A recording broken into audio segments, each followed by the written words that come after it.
Hey, it is. Oh, I don't know. It's probably Wednesday, maybe. I have a couple of stories. Well, okay, the super quick update. Um, I drove over just over 500 miles today, and did a drop off and a pickup as well. So super busy day, and we delivered the slinky coils, and then drove about 3.5 hours empty to go pick up some lumber. So I've got 43,000 pounds of lumber on the truck right now, and we're heading to Canada. So that's all good. Really tired.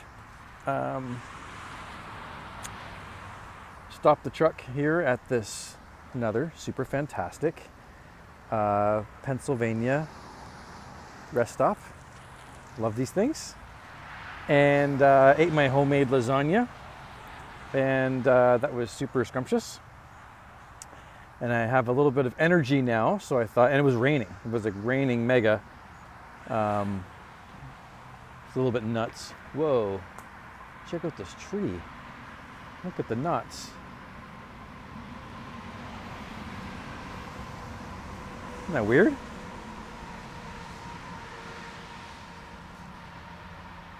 How does it grow like that?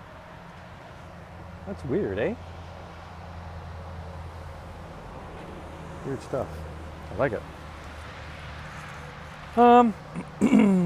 Where was I? It was raining mega, and I probably should have stopped and had a rest this afternoon in between when I was empty, in between the drop off and the new pickup. But I didn't. I just kind of kept pushing on, and these are things I need to learn as a driver. I need to find my own vibe and my own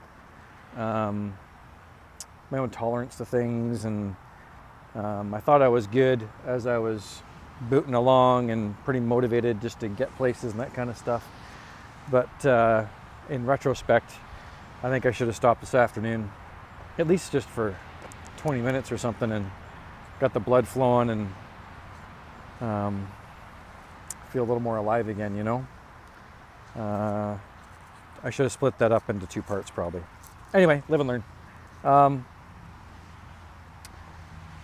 So I forgot to tell you that yesterday I finally went into my first, got pulled into my first inspection station, MTO, DOT inspection, but it was in Quebec. So everything was in French. So my very first one, and I get to do the one in a different language. So, I mean, I took French in,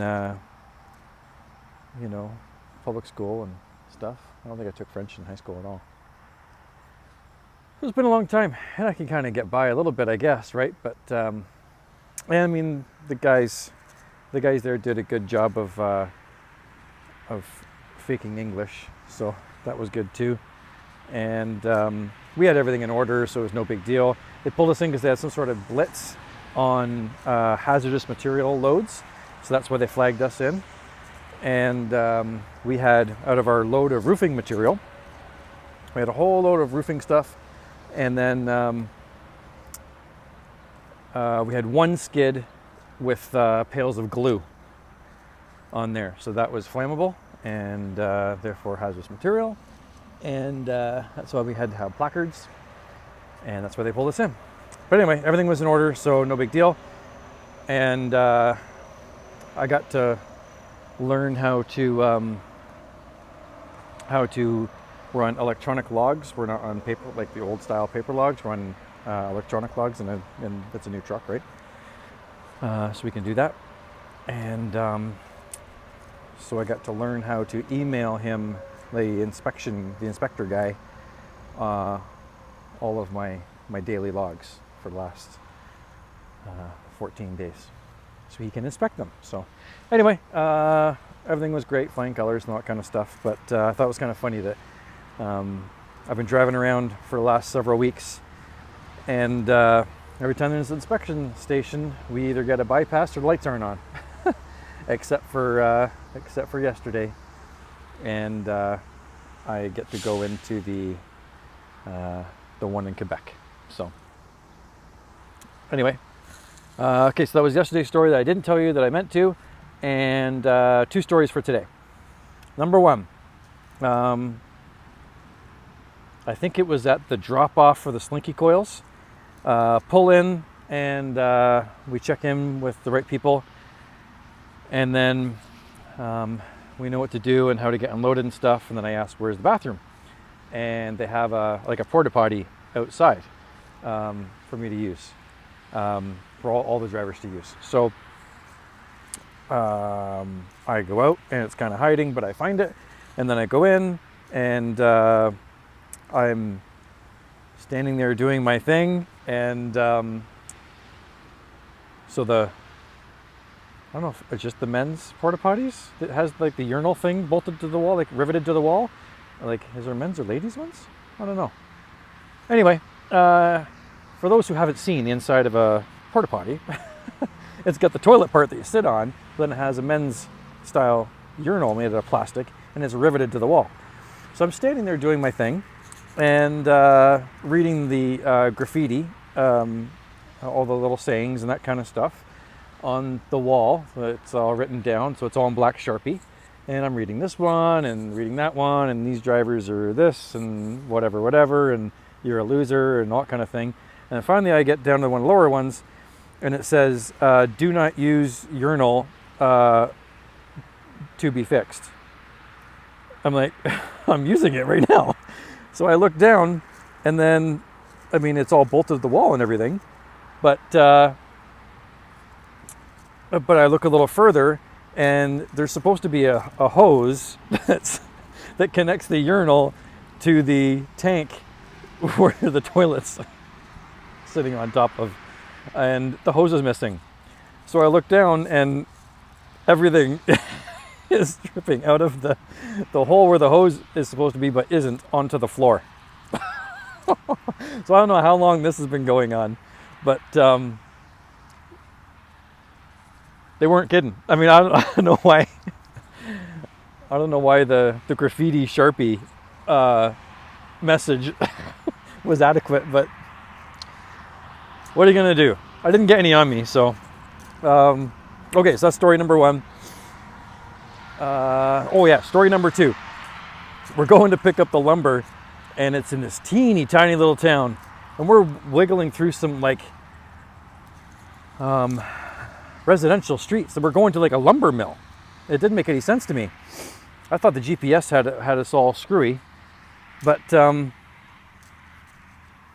apparently not. It's like at the end of these residential streets. So we got all these trucks, I guess, driving down your residential street, and it really seemed weird. Really steep hills, way up high, and then way down low in this little town. And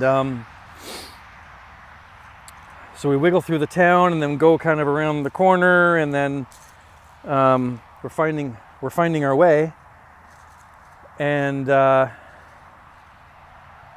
we get to the end of this long windy road, and there's like 100-year-old.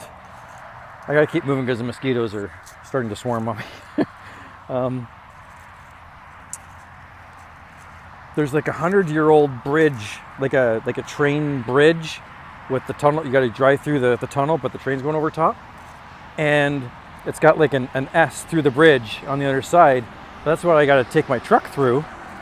And we passed one guy coming out at the hill, so like I know he can make it, I guess, right? But it doesn't look like you can get a truck through this at all. I'm like, we're in the wrong place. The trainer's, he's never been there before either, but he's like, no, just keep going, just take it as wide as you can. But like, to say take it as wide as you can when the road is super narrow doesn't help, right? So I went as wide as I could, I thought, and we didn't get stuck, but we had to stop. We had to stop underneath the bridge. My left front headlight is going into the wall, and the trailer is not through the through the tunnel yet. So the trainer had to get out. It's so tight. And they got trucks doing this every day, I guess. I don't understand. So I had to back up a bit, and then I had to go and like have I'm like leaning out the driver's window so I can see so I can get as close to the inside wall of the tunnel as possible without hitting anything. And the trainer's out there looking, and we just squeaked in. The trailer just squeaked in with like an inch on the back. So I don't get it. I don't know why they would make it like that.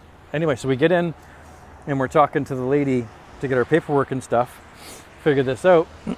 And you know how whenever you say, when you have a conversation and the gist of it is that whatever the subject is really bad, then the person you have a conversation with just keeps bringing up how worse it was, so you actually have it better. You ever have that? That's one of the things that drives me nuts. I don't care what it was like before. It's bad today. It was bad today for me, right? So we're saying, what's with the tunnel? She goes, we was laughing it all off. She must have people going, like drivers coming in there every single day saying this to her. So she goes, yeah, well, we wouldn't want to make it easy on you or whatever. And we're saying, well, no, it's like a safety thing. We had no idea it was like that. And you should have like a mirror or a light or something, because you need all of the road on both sides going in and out to make it through.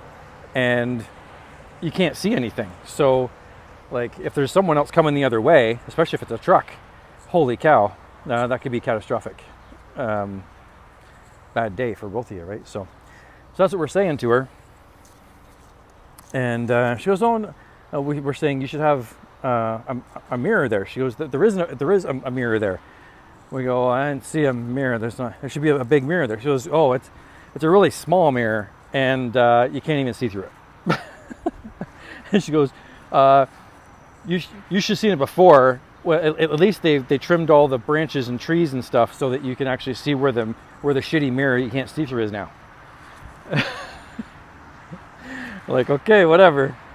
So I went mega wide, leaving, loaded, and up and down these crazy hills and the residential streets in first gear, and then through, like, I can't remember what town it was we were in. Not Hazel, but something like that. Anyway, in Pennsylvania. And big giant hills, and we're loaded, and I'm doing like first gear up the hill. You could a little faster than walking speed, but definitely not faster than jogging for sure. And big parade of cars behind me, but you gotta do what you gotta do. And we had to get out of there. No one honked and everything. I think this happens every day. I don't really get it. We saw some cops. They didn't seem to care. We just kept the hazards on. Anyway, okay, so that was story time for you. And I'm going to continue on. We will be, we're staying here tonight.